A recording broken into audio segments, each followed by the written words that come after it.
का बहुत बहुत स्वागत है ज्योतिष ऊर्जा में। आज की इस वीडियो में हम बात करेंगे चंद्रमा की। ये जनरल उपाय हैं, इन्हें कोई भी कर सकता है। अगर आपकी कुंडली में चंद्रमा की स्थिति अच्छी नहीं है, चंद्रमा कमजोर है, आप उसे मजबूत करना चाहते हैं, तो आप इन उपायों को आराम से कर सकते हैं। कोई भी प्रॉब्लम नहीं होगी, आपको 100% इसके लाभ मिलेंगे, कोई नुकसान नहीं होगा। बहुत ही अच्छे और बहुत ही आसान उपाय आपको इसमें मिलेंगे। चलिए बात करते हैं सबसे प्यारे ग्रह चंद्रमा की। चंद्रमा के बिना ज्योतिष की तो कल्पना भी नहीं की जा सकती। कोई भी गणना जो है वो चंद्रमा के बिना नहीं हो सकती। चंद्रमा का ज्योतिष में बहुत ही प्रमुख स्थान है।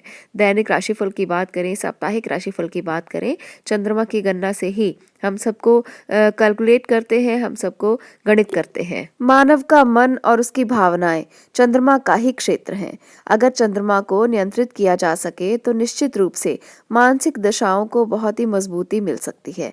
ये समय है चंद्रमा को बहुत ही अच्छे तरीके से समझने का। वैज्ञानिक दृष्टिकोण से अगर देखा जाए तो चंद्रमा गुरुत्वाकर्षण शक्ति और सारी पृथ्वी के जल तत्व को नियंत्रित करता है। जैसे आपने देखा होगा कि चंद्रमा की गुरुत्वाकर्षण शक्ति से ही ज्वार भाटा आता है। समंदर का पानी चंद्रमा की शक्ति से ही नियंत्रित होता है। देखिए, हमारी जन्म कुंडली में सभी 9 ग्रह अपनी अपनी तरह से हमें प्रभावित करते हैं। हमारे जीवन पर सब ग्रह अपना अपना असर छोड़ते हैं।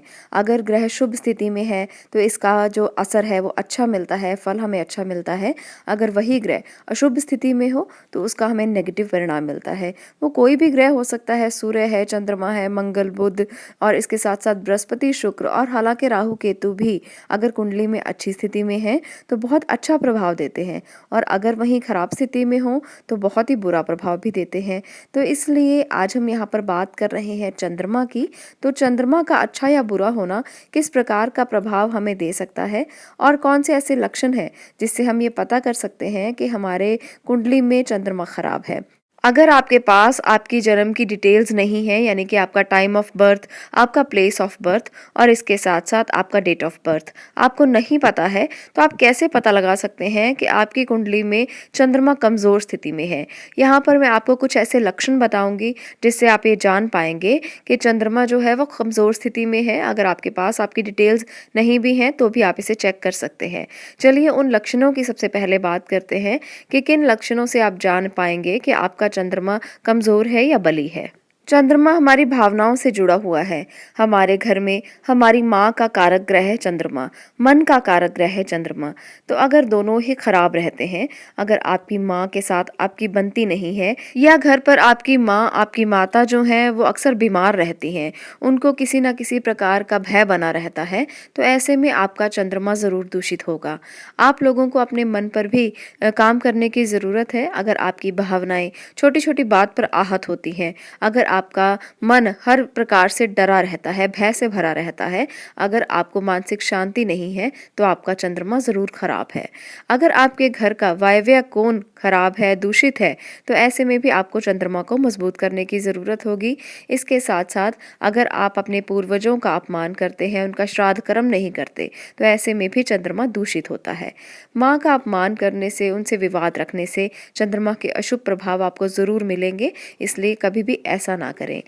अगर आपके घर पर हमेशा ही कलह का माहौल बना रहता है, घर में शांति का माहौल नहीं रहता, हमेशा ही किसी न किसी बात को लेकर वाद विवाद होता रहता है, मन में शांति नहीं रहती, तो ऐसे में भी आपका चंद्रमा ज़रूर खराब है। इसे आपको मजबूत करने की ज़रूरत है।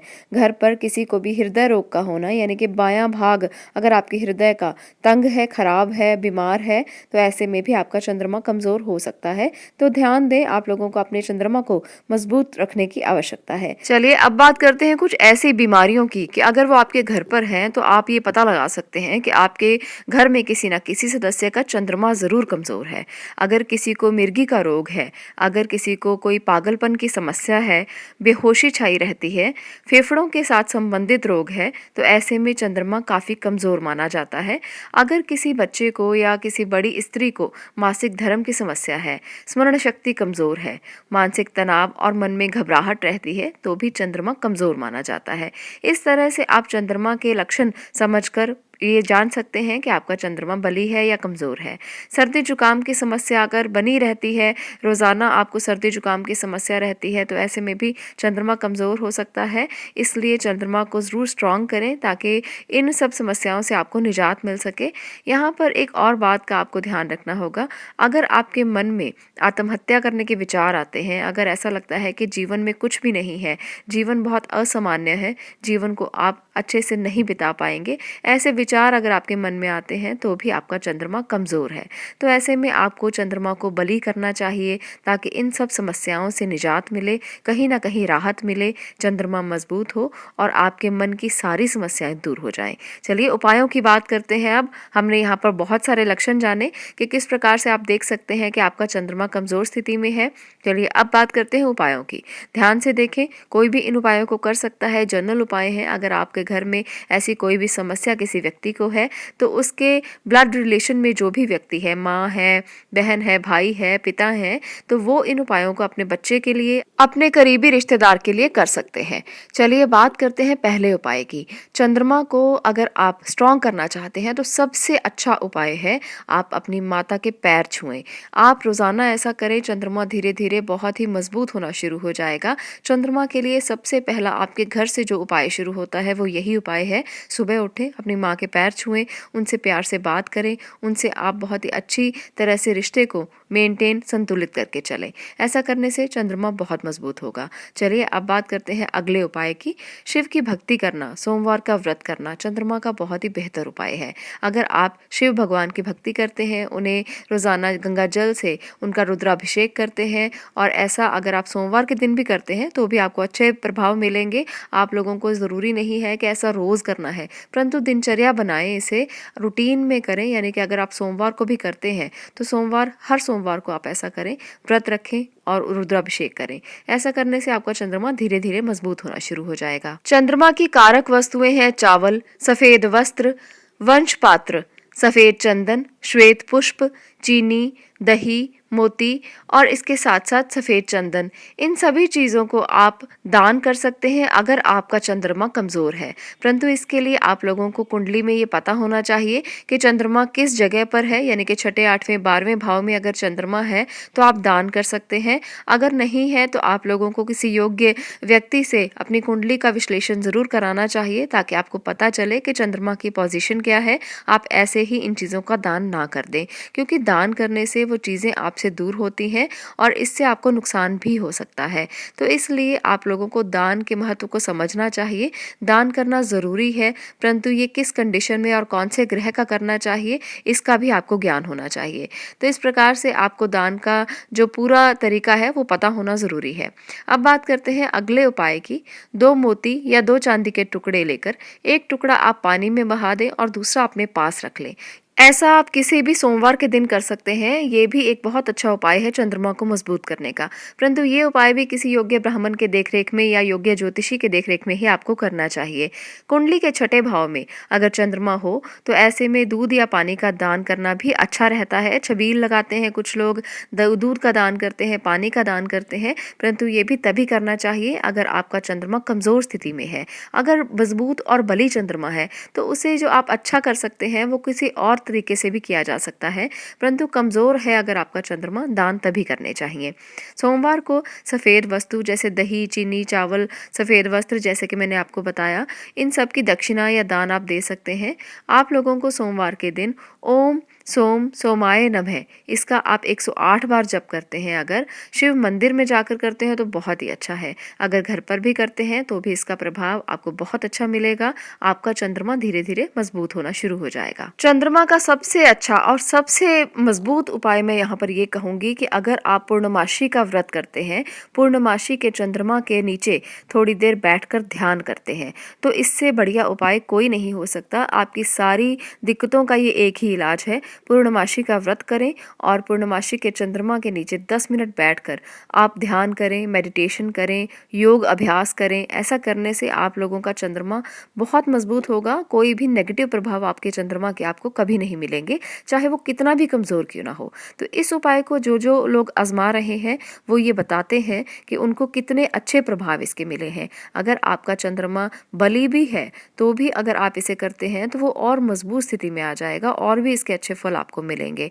तो मन की स्थितियों को काबू में करने के लिए, मन और अपने विचारों को कंट्रोल में करने के लिए सबसे बढ़िया ये तरीका है। ऐसा करने से पूर्णमासी पर जब आप ऐसा करते हैं तो पूरा महीना आप लोगों के लिए आप ऊर्जावान हो जाते हैं। आप में सकारात्मक ऊर्जा का प्रवाह होता है, मानसिक तौर पर दृढ़ता मिलती है, सुदृढ़ होते हैं आप, आपके विचार अच्छे होते हैं।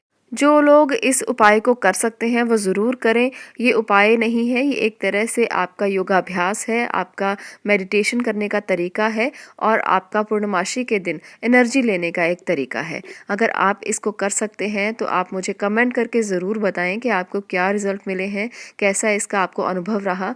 ये अनुभव अगर आप मेरे साथ बांटेंगे तो मुझे बहुत खुशी होगी। तो इस प्रकार से ये जो हमने तरीके बताए हैं, ये जो आपको चंद्रमा को मजबूत करने के हमने रेमेडीज़ बताई हैं, उपाय बताए हैं, इन्हें ज़रूर करें। एक बात का ध्यान ज़रूर रखें, आखिरी बात मैं आपको बताने वाली हूँ यहाँ पर चंद्रमा को लेकर। अगर आपका चंद्रमा 12वें भाव में है तो ऐसे में आप किसी भी साधु को या किसी धर्मात्मा को भोजन ना कराएं और ना ही दूध पिलाएं। ऐसा करने से नेगेटिव प्रभाव हो जाता है चंद्रमा का। ज्योतिष जो है वो बहुत बड़ा एक लंबा चौड़ा सब्जेक्ट है, एक लंबी चौड़ी विधा है, विज्ञान है। आप इसको इस तरह से समझ नहीं सकते। आप छोटे छोटे उपाय करके अपने जीवन को सुधार जरूर सकते हैं। तो ऐसे में आप लोगों को इस बात का भी ध्यान रखना चाहिए कि आपको अगर 12वें भाव में चंद्रमा है तो ऐसा बिल्कुल ना करें। तो चलिए, आज मैंने आपसे बहुत सारे लक्षण भी शेयर किए और इसके साथ साथ उपाय भी शेयर किए। आप इन उपायों को करें और आप मुझे कमेंट सेक्शन में ज़रूर बताएं कि आपको कितना लाभ हुआ है। आने वाली वीडियोस में अगले ग्रहों की हम बात करेंगे। मैंने सूर्य ग्रह के लिए वीडियो अपलोड की है, आप उसे देख सकते हैं। आप लोगों को ये वीडियो उपाय के सेक्शन में मिल जाएगी। प्लेलिस्ट में जाएँ चैनल के और वहाँ पर जाकर आप उपाय के सेक्शन में इन वीडियोज़ को देख सकते हैं। 1 बाय 1 आपको सारी वीडियोज़ मिल जाएंगी और आप इनको सुनकर अपने उपाय कर सकते हैं। और इसके साथ साथ आगे आने वाली वीडियोस में भी मैं आपको उपाय देती रहूंगी।